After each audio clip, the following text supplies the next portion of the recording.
All right. My name's Mark Cohnhorst. Um, and I'm the head coach and executive director of Lake Country Swim Team. If you could at some time leave your swimmer's name in the chat, so I have a record of everyone who attended, so that I can award you your 15 seasonal service points for attending. So you could take a minute and just put your swimmer's name in there, and that way I'll get it accounted toward the right person. Um, just talk a little bit about the season, about the structure of the team for a minute first, and then we'll get into some details and some of the things you'll need to know to get the most out of your membership with Lake Country Swim Team. First, we are a 501c3 nonprofit organization. We have a parent board of directors, and then we've got 4 full-time coaches, 4 part-time, I take that back, 5 part-time adult coaches, and then we use a lot of part-time high school assistants, primarily or only really in our novice program. Once you're into the regular age group program or senior program, then you're coached by one of our adult coaches. A little bit about the coaches. We're all USA Swimming certified coaches. That means we're lifeguards. We have CPR and first aid training, coaches safety. We take an athlete protection training. We're background checked, and there's a lot of coach education programs that are mandatory. And then we do a lot of that ourselves, both by going to clinics and having staff meetings where we talk about things that are going on in the sport. So your coaching staff are all professionals in what they do, and your kids are in good hands. I feel pretty confident when our coaches are working with them. A little bit about our team practice group structure. We have that novice group, which includes the ribbon, the winter and summer novice program, and the pre-competitive swim class. A lot of your kids came through that program. And then the other part of our major part of our program is the age group program. And that's generally 12 and unders, but we do have some 13 and 14 and even 15-year-olds who are just getting started in the sport that are in those groups as well. We have several different groups in that: the Super 8, the age group bronze, the age group silver, age group gold, and juniors are part of what we consider our age group program. And then we have a senior program. Both in all of these programs we have both at the Arrowhead and the Hartford facility. The seniors broken up a little differently. In Hartford, there's a middle school and a high school senior program. And at Arrowhead, there's 4 different levels. There's a senior bronze, senior silver, and those are generally middle school swimmers. And then a sterling silver group and a senior gold group as well. And those are swimmers that have been with the program for quite a while and are at a pretty high level of training. A little bit about the way our year is set up. In the sport of swimming, there are 2 seasons. One is called the short course season. It's called that because the meets are generally run in 25-yard short course pools. That runs from the start of September until February or March. Depends a little bit on what level the kids are swimming at as to what their final meet is. And then we have what's called the long course season, and that generally runs from April through end of July or early August. That's called long course season because our meets are generally in 50-meter pools, and that's considered long course swimming. That would be the type of pool you would see at the Olympics, whereas the 25-yard pool is typically what you'd see at a high school or NC2A meet, just for reference. So that's a little bit about the structure of the team and the structure of the season. Generally, when you register for our program, you're either registering for the short course season or the long course season. Sometimes the schedule only comes out in separate parts, and that just has to do with us having to wait for other schedules to come in before we can finalize ours. A little bit about the family membership and what that means. When you join the swim team, we have a couple expectations of the family.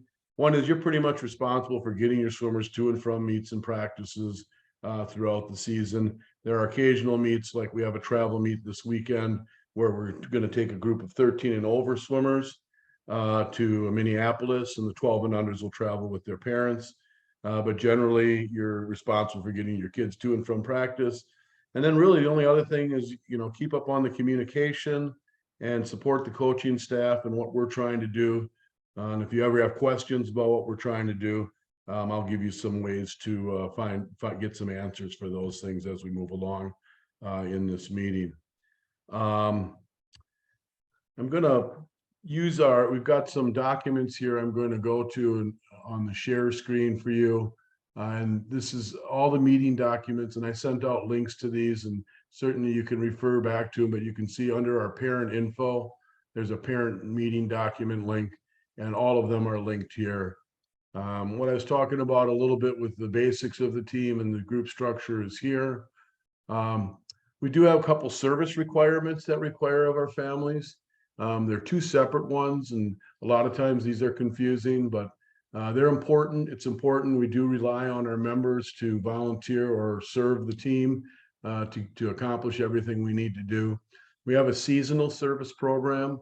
It's described there in the text. Basically, at the beginning of the season, one of the fees you pay is either a $50 or $100 deposit.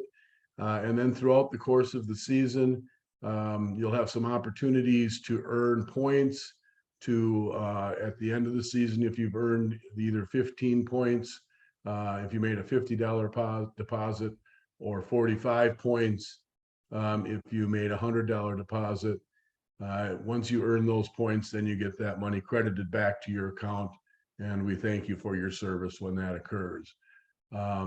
That program is completely different from our meet service program. Meet service program, basically we host a lot of meets throughout the course of the year, and each meet requires some number of volunteers or parents to get the meet, to accomplish the meet. And I'll give you way more detailed information on both these programs, just kind of an overview of them right now. But at the meet service program, there are really three levels. One is the purely volunteer ones, which if you've been a part of our conference season, those we just ask for volunteers to come forward and help. And if we don't get them, then we can't run the meet. And we've always been able to get enough parents to get those accomplished. And thank you if you've been a part of helping out at those. Then we have a mandatory service. Well, I'll start from the next level. We have a participation service meet. And in that case, that's a meet where if your child participates in it, you are required to provide a worker. And these, again, are only meets that we host. And an example of that is the February freeze meet. And I'll be showing you how to make a meet entry and also how the job service sign up works for that as well a little bit later. And then we have what are called our mandatory service meets. And those are very, very large meets.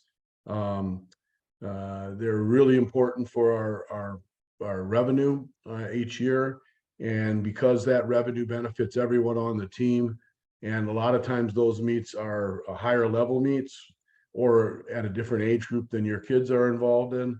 But regardless of whether your child participates in that meet or not, we do require service for those meets as well.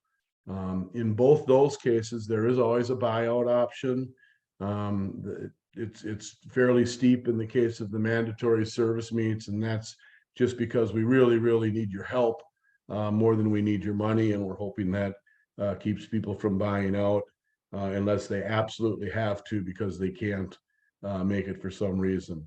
And just so you know, we do work with families as well to help them meet that service requirement if they've got a conflict on that particular weekend. And again, I'll talk to you about that a little bit more as we get into things. I'm going to skip over to another area, talk about a little bit, get to the next document, and that's about team equipment and your team suit. One of the fees you paid at the beginning of when you signed up was a $50 club membership. That basically goes to pay for your team suit and cap. You can order that on the A3 website if you haven't already, and I'll show you that in just a minute. And then each one of our groups has a list of equipment that the coaches expect the kids to have. A lot of this is available at Arrowhead Pool and at the Hartford Pool, but it's really better for the kids to have their own, carry around with them and take care of them yourself. So you can see that list there, and you can refer back to it later on.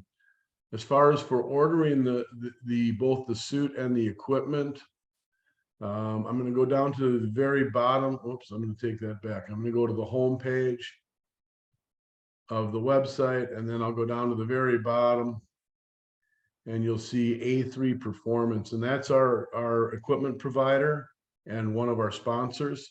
When you click on that, it'll take you to our team store. This gray box here is where you'll put your information in to get your team suit.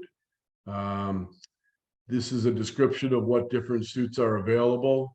Most of the young boys wear the jammers, and the girls will select between whatever one of these they feel is more appropriate. There's also a higher tech racing type suit that you can get. That does have an additional charge because it is a little bit, it is a more expensive suit. As far as sizing on the suits, you can either go to A3, which is in Oconomowoc, or we do have a run of sizes at the Arrowhead Pool, and you can have your athlete come in there and arrange in advance to try on some suit sizes and get the right suit ordered.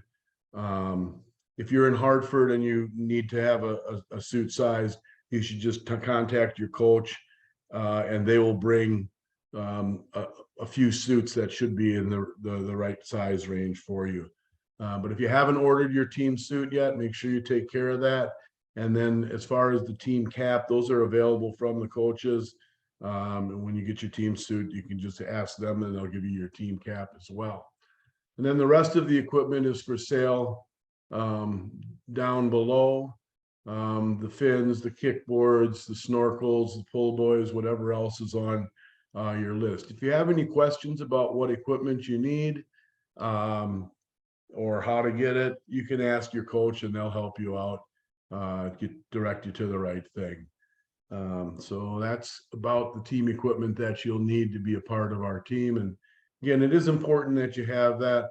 Those things are on the list because they're important tools for us to train your kids. And please make sure you get that equipment for them so that they can fully participate.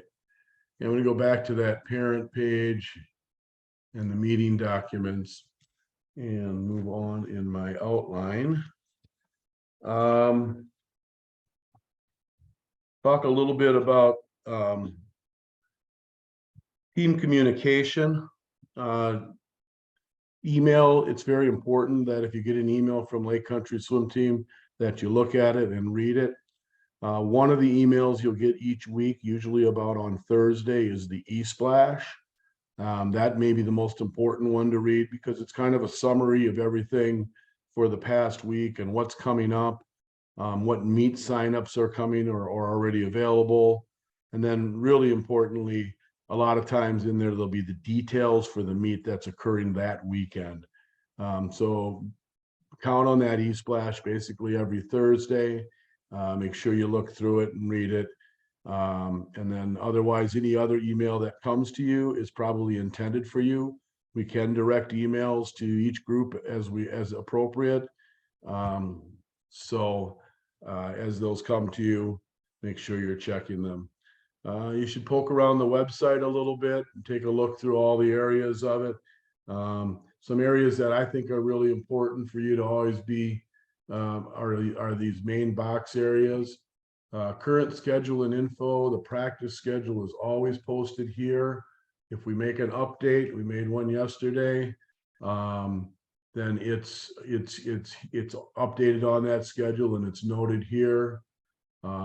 One tip, always hit refresh. This website holds on to PDFs forever unless you refresh them. So hit refresh, otherwise you'll probably be looking at the old schedule because it'll still be in your cache. Meet schedule, we post at the beginning of the season. I'll bring that up for a minute. It's the whole season. obviously dates down the side, the name of the meet here, and then the locations on the far right side. And then this grid here has each one of the practice groups. And then for each meet, there's either an X if it's a meet that we'd like the kids to participate in, or maybe something of what's required to participate in it. And we're looking for everybody, in those groups that has those qualifications to be a part of those meets. And then if it's grayed out, it's a meet that is not designed for your swimmer, and you don't have to worry about those at all. Just a word on meets and meet attendance. It's important. It's an important part of their development for them to go to meets. But we also understand that families are very busy and that they don't necessarily just have one athlete or one child in the family. So if you can't be at a meet, that's not a problem. When you go through the sign up process, there's an option to sign out or decline. And we appreciate it that you do go and decline.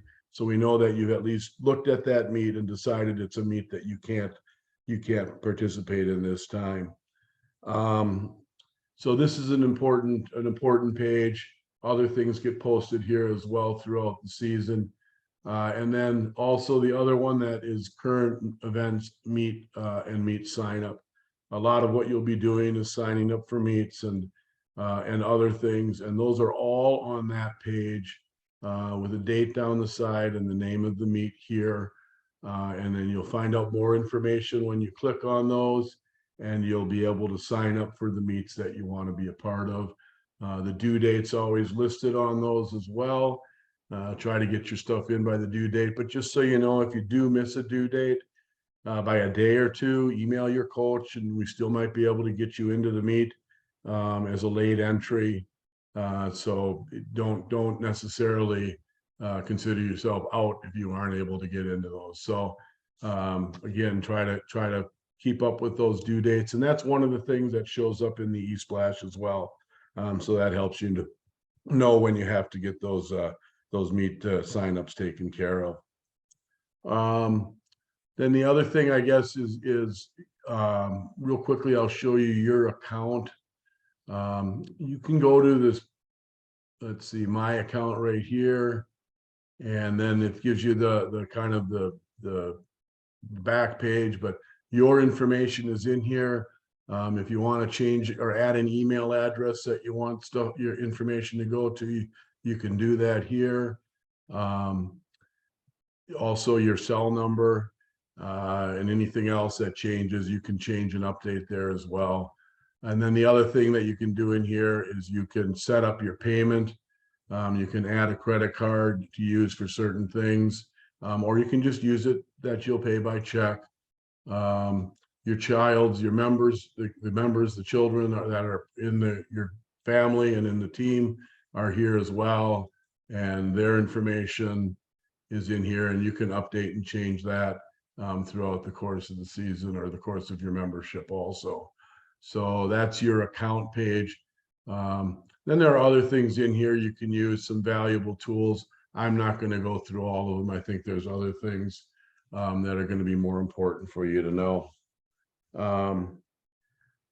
As far as other communication or ways of getting information, first of all, our office phone number is on the very bottom of the page here.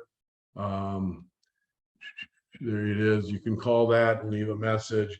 I generally man the phone. I'm there during most of the business hours. Well, for me, it's usually by 8 o'clock in the morning until about 2 in the afternoon. But I try to return calls within a day or so if you leave a message. But that's the phone number for the team office. And then you can always set up an appointment if you need to talk about something face to face. And then finally, we have a group of new parent support mentors. And I will show you that list of their names here on our parent meeting documents. Let's see, new parent info and FAQ. These are the people who you can contact for the group that you're in. If you have not been contacted by them yet, You probably will be contacted by them within the next week or two. They try to reach out to every new family, see if they have any questions in general, and then also just to introduce themselves and make themselves available to answer any questions that you have throughout the season. And also on this piece of information, there's a lot of frequently asked questions, probably worth looking through at least maybe before you go to the first meet, because there's a lot of meet-based ones in there, but there are general things as well. So that's a good resource for you to get information. I'm going to get to the. I think I'll take you to the meet participation. Well, actually, I'm going to take that back.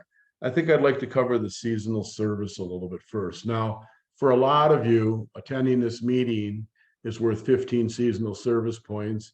And if you're in the age group bronze, super 8, or age group silver program, that 15 points satisfies your seasonal service requirement for the season. That won't be the case next season.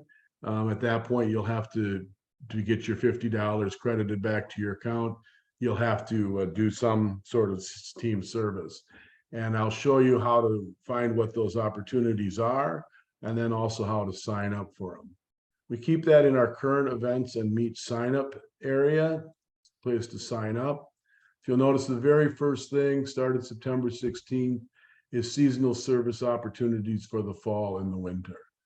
And when you click on that, there's some information. I occasionally put a spreadsheet up here at this link that gives everyone status as far as how many points they've earned so far, whether or not they've gotten their credit back. You should be able to check that. But if you're looking to find a service to contribute to the team, you go to the job sign up button up here on the top.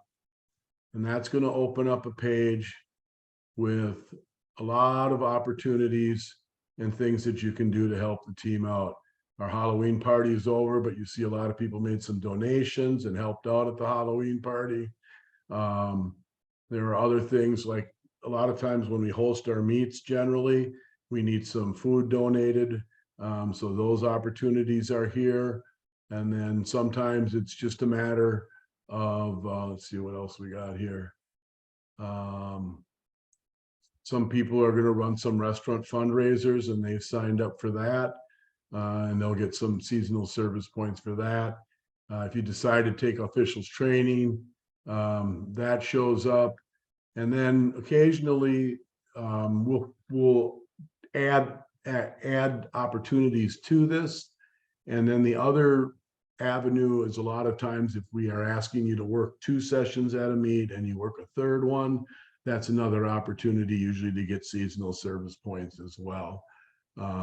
So again, you don't really have to worry much about that this season, but that next season, it's going to be an area you're going to want to make sure you take care of if you want to get your $50 credit back. All right. And again, that's seasonal service. It's completely different from the meet service.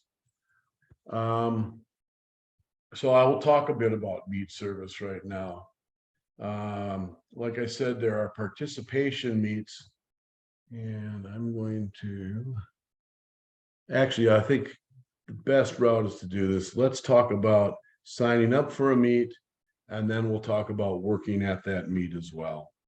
So the way meet sign up works, go back to home here, is about two or 3 weeks before a meet, you'll get an email from the website that'll say such and such a meet is available for sign up. And then there's a place to link to go to just sign up.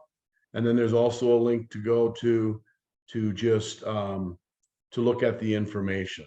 I suggest you always do the information one first, so that you get a little bit of, you find out a little bit more about the meet. So the meet I'm going to kind of refer to here is our February Freeze meet, which is a meet that we host. It was opened up on Monday for entry. And basically, you want, when you go to, this is another way in which you can go to that meet. So I'll click on that current event page again. And that February freeze meet is right here, February the 11th. And if you click right on the box there, it takes you to an event page, and it gives you basic information about the meet, the date, when you have to register by, just some meet type stuff, things there. And then there's a description here. Somewhere in this description, there'll be who should swim in it, and you can see it's all lake swimmers, Super 8s through Senior Gold. And then there'll be a meet information sheet. And that's going to be where most of the info about the meet is. You've got the date and the location here and some other general things, but I recommend you always look at the meet information sheet, and that's going to come up, there we go, as a PDF. And that's got very detailed information, a little bit more precise starting times, location, some other technical stuff. It will have the entry fees. Each one of our meets have entry fees associated with them. Kind of depends on the meet as to what those fees are. In this case, it's $6 per event. There's a $4 Wisconsin LSC, and that's our Wisconsin committee that helps, that basically all of the teams are a part of. And then the Walter Schrader Aquatic Center is one of the pools that charges a facility surcharge. So that's there as well. So just to give you an idea on this meet, you'll pay $12 plus $4 before you enter any events. And then every event you enter will be $6. So you can count on a meet like this costing somewhere probably around $30 or maybe a little bit more, again, depending on how many events you enter. Other information about the meet, and then there's always going to be an event listing here that's going to tell you what events are available at the meet. And I'll talk about that once I go into the actual sign up portion of the meet. Let me get to that here on my page.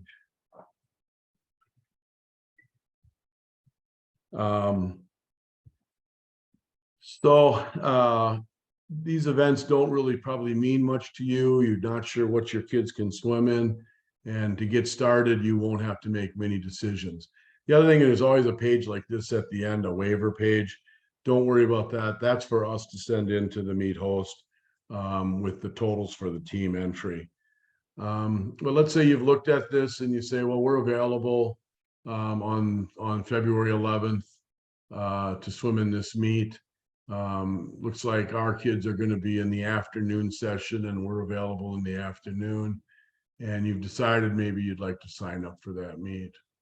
So I'm going to go back to the page, and then you see on the event page, and then you see on the top, there's an attend decline button and a job sign up button. I'm going to hit this attend decline button, and your kids' swimmers' names will be here. We have a sample swimmer cone horse. I'm going to click on that name. It gives me an opportunity to declare, yes, please sign them up for the meet, or no thanks. If you're not going to attend, please, we appreciate it if you put no thanks. But otherwise, yes, please sign up, like that. Then when you do that, all of the events that your swimmer is eligible for will show up. Now, open events are always eligible for all ages, but they're generally the older kids. You usually would want to select the age group events that are appropriate for the age group. And our sample swimmer is, I believe, 11 years old. So these 11 and 12-year-old events are going to be appropriate. And that is, again, in the afternoon, day 1, session 2. It also gives a little max number of entries over here for the day. But let's say I'm not really sure what Johnny should swim in this. It's only his second meet. And actually, some families do this all the way through their swimming career. They just put a CC in here, and that stands for, that stands for Coach's Choice. And when the coach sees that, then they know that they will make the selections that are appropriate for your swimmer. So we're going to do coach's choice. Now, if I wasn't doing coach's choice, I would just be clicking the events that I want them to swim. You can also use that note box for any other information, like, Saturday only, has to leave by 4 o'clock for a family event, things like that. That'll help the coach make the right choices down here when they select the events. I'm going to unclick, and I'll leave those in there just so you can see what that looks like. Then you go down to the bottom, if I can get to it. There it is. And there's a save changes down here. Boom. And now you can see here it says my swimmer is committed. And those are the events that we've selected for the swimmer. If you did just do coaches of choice, it would just say committed there, and there'd be no events. And then at some point, the coach would make the choices. And then at some point, the coach will approve the events, and then that'll show up here as well, that they're approved for that event. And that's all you need to do to enter your child in a swim meet. Now, let's say, okay, now that we've entered the child in the swim meet, I'm going to go back to, I'll just go back this way to the event page. And we know that, I'll do it this way. Sorry. All right. And we know that it says down here, work requirement. Each family works a job for each session for which they have a swimmer enter, or they have swimmers entered. So sample swimmer is only in the Saturday afternoon. So we know that we're going to have to work one of us, either myself or my wife or someone, will have to work one session at that meet. I am going to very quickly open up, as it says here, it won't open until Monday, January 16th at 9 p.m. If you have a specific job that you want, or a specific session that you want to make sure you can work in, you're going to want to try to get there at 9 p.m. on Monday, January 16th. Because once it opens, there'll be a lot of people trying to sign up for that worker portion. I am going to temporarily open it so you can get a look at what it looks like. Give me a second here on my other computer. So now when I go and hit job sign up, you're going to see a page like this, and it's got all the jobs that are available that we need. And you're going to go to, I'm doing Saturday PM. And then there's a short description of each job on here. Some of them require training. And usually then we also have a training opportunity available as well if you want to learn how to do that job. Most of them do not require training. Well, one of the most popular jobs is, of course, timer. And I'm just going to sign up to time right now here. And then you again have a save changes or submit. I think the submit's up top, sorry. And then you have a sign up, boom. You can put something in there if you want. A lot of times I would put, like, let's say my wife is gonna be the actual worker, and I would just put that in there and sign up. And then you can see when I go down there for that timer position on Saturday PM, says Mark and Darcy Cohnhurst, and then Darcy is in parentheses afterwards. I can always go back if I change my mind. I want to do some other job and remove that sign up. Boom, and go back. Now I'm gone, and I can choose something else that I'd want to do. You can make those changes. You see some names in here already, and those are trained workers that are given a kind of a priority sign up on those positions, because we want to make sure we get the trained workers in those positions. So if you were to go to that right now yourself, All right, let's see. I'll refresh. You would actually get, let's see, that sign up here. You'll get a message that said it's coming soon. And that's because I just turned it back off. So no one could sneak in and sign up while we were talking here. But that's how you would sign up for a job at that meet. I'm going to go back to home page here. Let's see if I can get there. Here we go. Home page. And back to the parent info, the parent meeting documents. There is an info sheet here on meet entry and tips. I'll bring that up right now.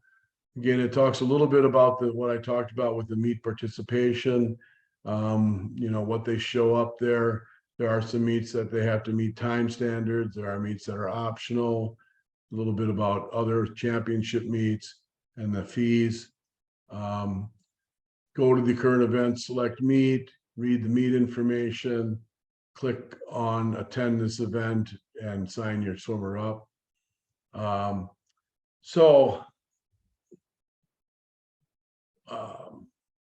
One thing you'll notice is meets often have a very specific starting time. All right, go back here.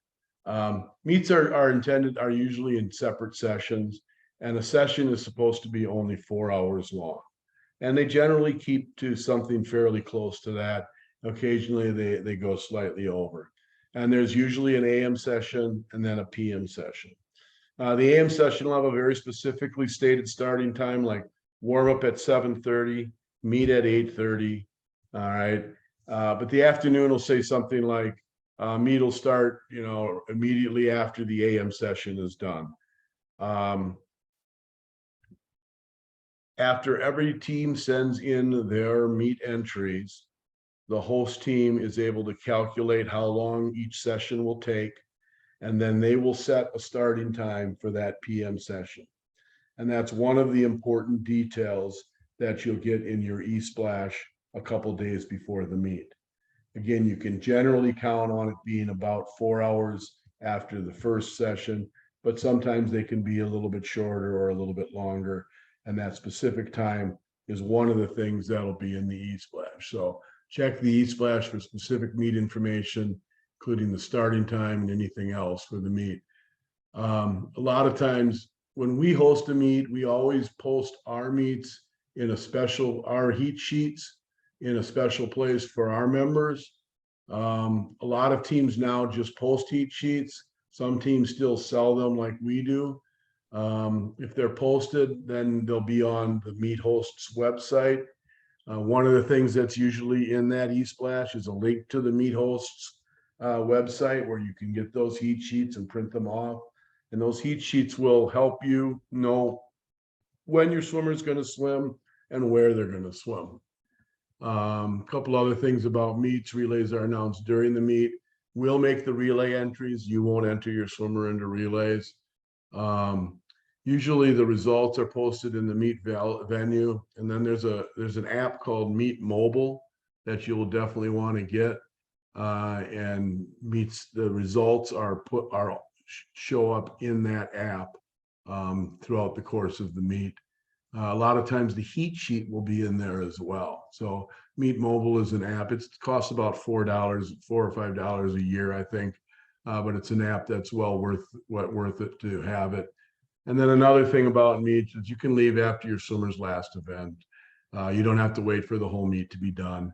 So if your swimmer is done 40 minutes before the end of the meet, you can get out of there early. But just check if there's a relay later in the session to make sure you're not walking out on the meet. Let's talk about the actual meet itself a little bit here. So you should try to arrive at a meet at least 15 minutes before warm-ups, because when we announce a warm-up time, we are expecting to get in the water at that time. And it's going to take 15 minutes for you to get in the venue, for your child to change into their suit. And if you haven't already been able to do the event heat and lane writing on their body yet. Sometimes you have to do that. Parents do have to stay in the stands during meets, and swimmers will come down to the team area. And we do like the kids to stay in the team area as much during the meets as possible. That allows us, the coaches, to be able to both talk to them before and after and get them ready for their meets and things like that. This is an example of what a heat sheet looks like. And if you've been in our conference meets, you've seen something like this, although we don't put seed times in the conference meets. But the meets are generally set up where there'll be multiple heats in every event, and they're set up by speed so that the slower swimmers are in the early heats and the faster swimmers are in the later heats. And here you can see this is the first heat. We've got swimmers that have never swum the event before, so they're in at a no time. Then we've got some swimmers that are in a general same area as far as their speed goes. There's the closest we can have. So those kids are grouped together, so they're racing kids of a similar ability. The event number, the stroke, the heat, and the lane are all in that information.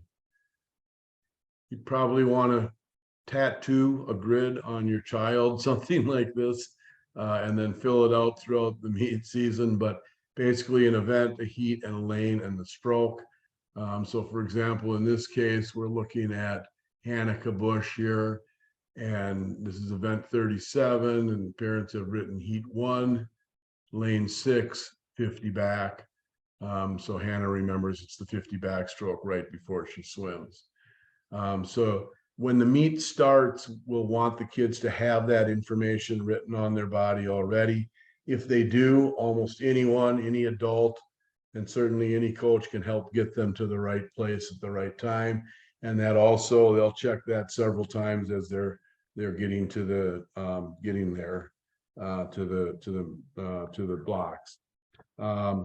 At our conference meets, I think our 8 and unders are always done with a clerk, of course, but otherwise the swimmers are kind of responsible for getting behind the blocks and to their races by themselves.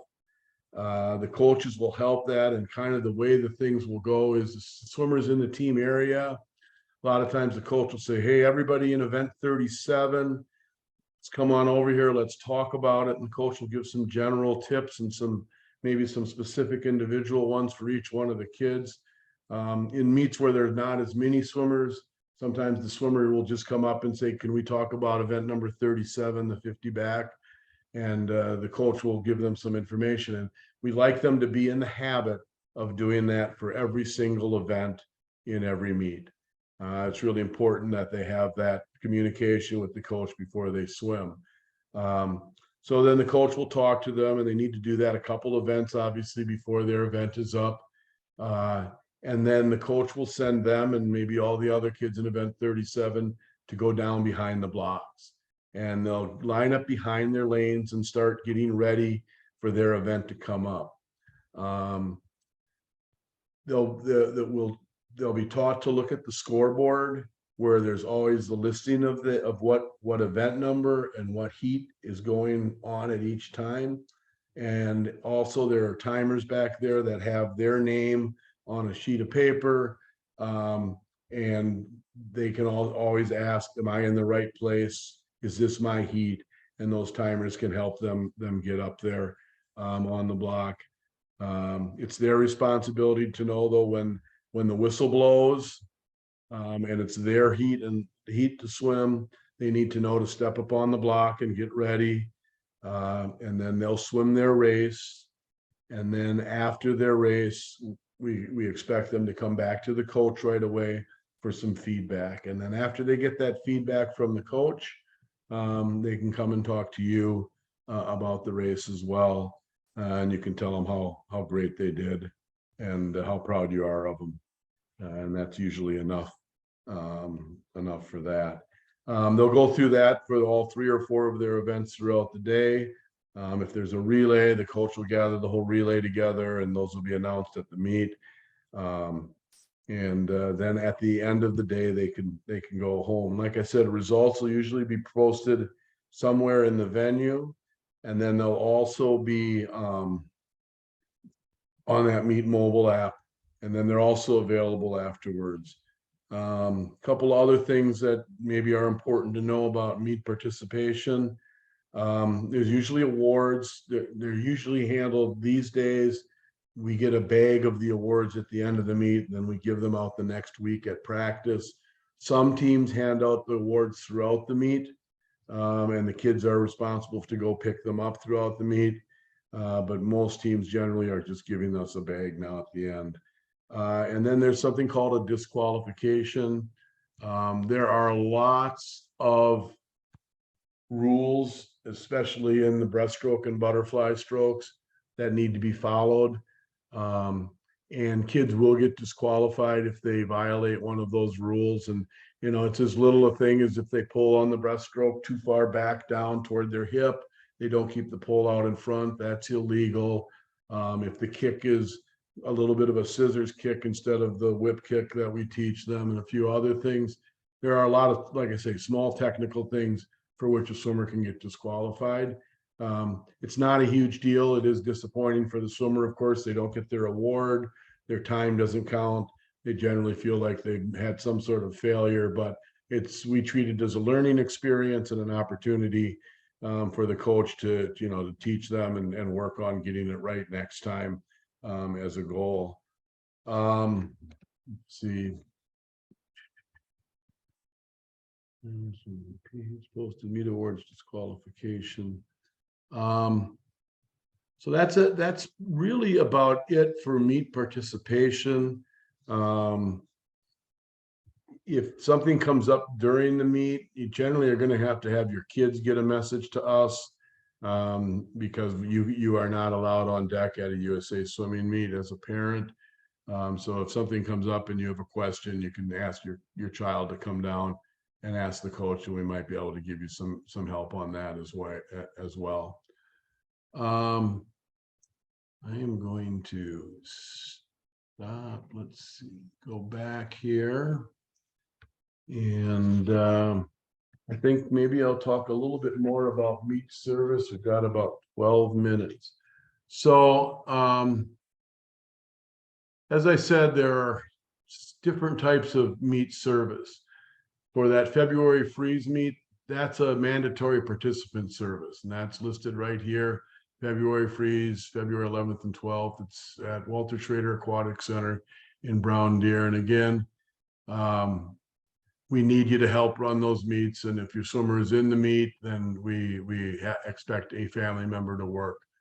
The mandatory full team service meets are where everyone needs to work. And we had 2 of those this season. One of them was the Western Great Lakes Open, November 18th through 20th.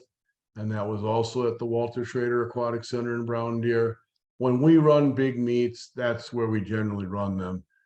It's a 2-pool facility for short course. It's also a 50-meter pool if it needs to be. There's a lot of seating, and we can handle a lot of swimmers. So that's why we run our larger meets there. And those are very large revenue meets as well. And then this year we are running February 24th to 26th, the Senior Short Course Championship meet.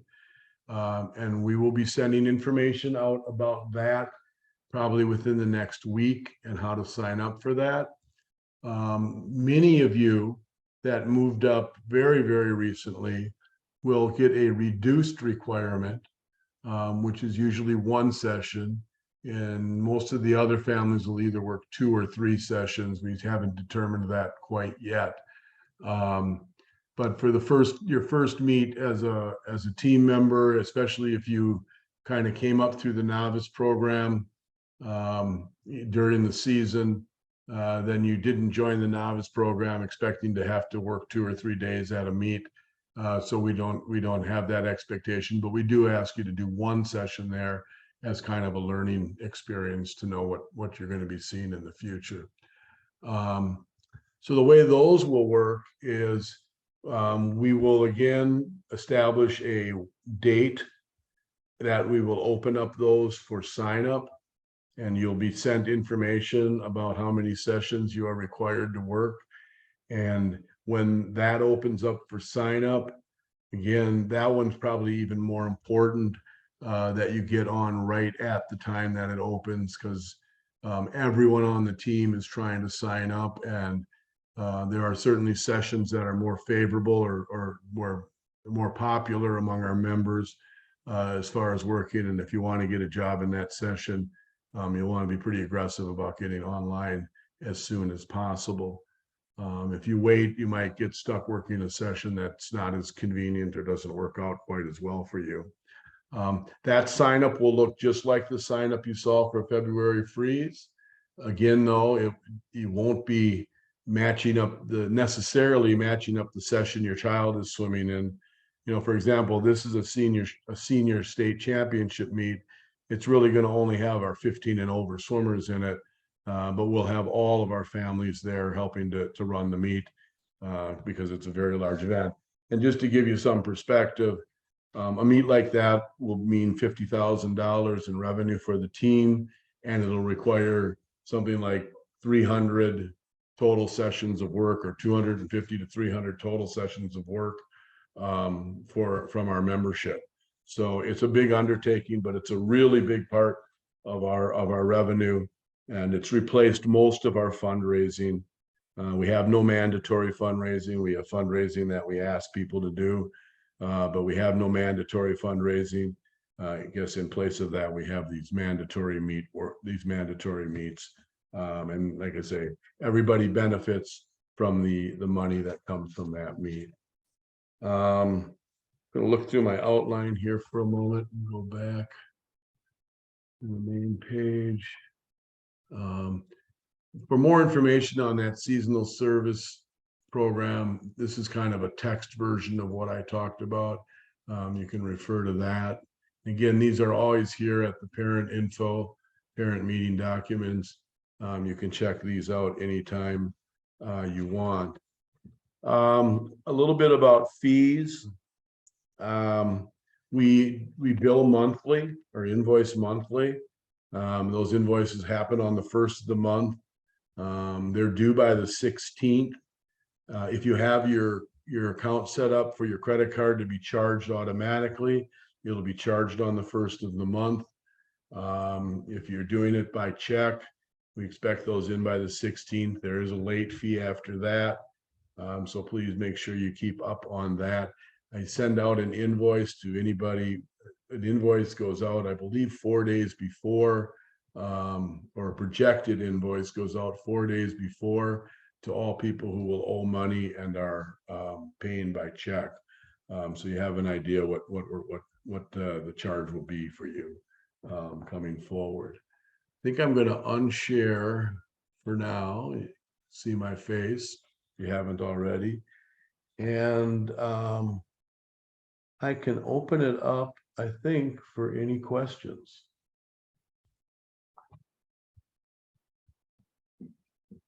We do have a couple of our parent support group here. Sarah Remus is waving right there, and then Brian Newman I see is waving also as well. And I think we had one other one here for a while, but I don't see her right now. But they're great people to contact. They've been involved in the team, both of them actually as swimmers and as parents for a long time. So they know a lot about what's going on, not just with the team, but the sport in general. So you can reach out to them. You should also know that you can reach out to me anytime via email. My email address is on the website under the coaches area. It's Coach Cohn at sbcglobal.net. You can send me an email anytime you have a question, or if you just send one to Lake Country Swimming as well. I monitor that email box, or you can just call if you need to chat. Again, I'll return those calls, and I'm happy to help any of our new members kind of navigate through. It's a pretty complicated program, and I know that I just covered a lot of information, and some of your heads are probably spinning. And if you have any questions, even right after this, feel free to drop me an email and I can help you out. Got a couple of minutes. If there are any questions, I'll look and see if there's anything in the chat. Got a lot of names there. Yeah, I've got a question. Sure. This is Matt Peterson. For the website login, can my wife and I each have different, should we have different logins or should we have one that we share, or how does that work? Yeah, there's one for the family. Okay. I don't know. I'd have to check with Team Unify on how to manage two. I mean, we do have some board members that have one for their board as a board member and then one as the family, but all of the swimmer information is in the family one, and the other one's just used so that they can, communicate through that. And so I don't know that I can get two logins for that. Now you can put as many email addresses in there as you want, and the information will go out to all those email addresses.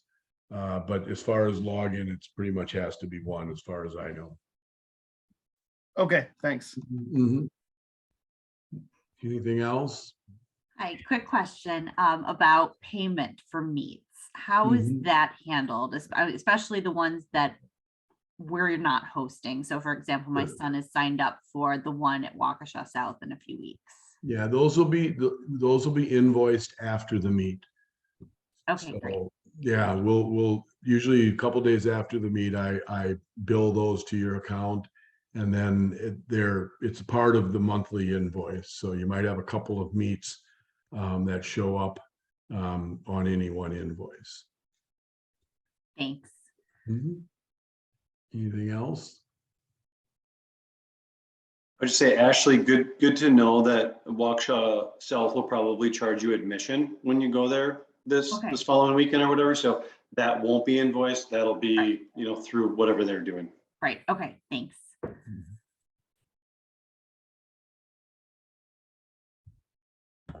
Well, I have a question. sure. So for the meets like that our children are participating in that are the mandatory service, should we obviously then pick a service time that's not when our child will be swimming, right? Well, like pick an opposite or the same? What do we No, do for actually, that? you can feel free picking the same. You are released from your job for you to go watch your swimmers swim. So for example, if you sign up for concessions and you're out, in another room doing concessions, you just follow the meet and then you get to go in there and watch your swimmers swim. You could choose if some parents, especially of very young kids, feel like, oh, I need to be there in the stands for my child the entire time. And so I'm going to work a different session, but it's really more convenient to work the session that your child. Okay. Thanks. Anything else? Well, I'm sure some things will come up tonight, tomorrow, or over the next few weeks. And again, do not hesitate to contact myself or one of these parent mentors. There are answers to all your questions. Yeah.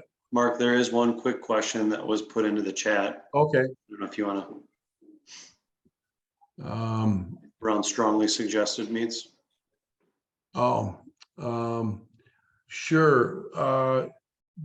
Basically, if there's an X in that, I'll share that page again, that meet schedule. If there is an X, it's a meet that we strongly suggest they be in. Sometimes, whoops, wrong. I'm sorry, wrong page. There we go.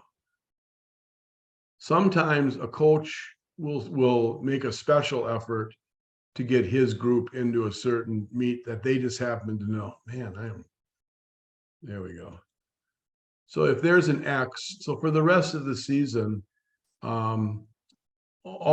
we've got several meets that are really appropriate for the beginning swimmers, like this Waukesha. This sprint meet is all short events. I would say that if you have an 8 and under, you definitely want to get them involved in this Jayhawk 8 and under meet. It's a lot of fun. They do a lot of different things for them, and give out a lot of fun prizes and things like that. Our February Freeze is a great meet. Really, anything that has an X in it is good and appropriate. Obviously, if they have to be a qualifier, that's you have to meet a time standard before you can participate in that meet. And then again, you've got to balance that with your family's needs, and however you choose to do that is generally okay with us. I mean, especially at the younger age, we want them to do other activities and not be at a meet necessarily every weekend of every month. So I would say we recommend about 2 a month is a good minimum number. Usually at the end of the season, those kids who are going for state qualifying times and things like that get in a few more meets. Does that answer your question? It does. It's also related to just the service requirement. I know we have not had an opportunity to participate yet. I'm just curious which of the meets are going to be most important so that we can fulfill that service requirement, but also do the most meaningful job. Okay, so the service requirements are only meets that we host. And there are 2 of those remaining. There's that February Freeze meet that I showed you how to sign up for, and then the state championship meet. You don't need to volunteer. The meets that are hosted by other teams, you don't need to volunteer. You just sit in the stands and enjoy. And I guess just it's the state meet, the senior state meet is the mandatory one. And I will send an email out to all of those of you who will only have a 1 session requirement on that, so that you know that you're in that group. Great. Very helpful. Thank you. All right. Anything else? Well, I appreciate you coming and introduce yourself to me sometime around the pool deck. Happy to meet all of you. And like I say, questions that you have, feel free to get those to me anytime. All right. Thank you. Thank you. Thank you. Thank you.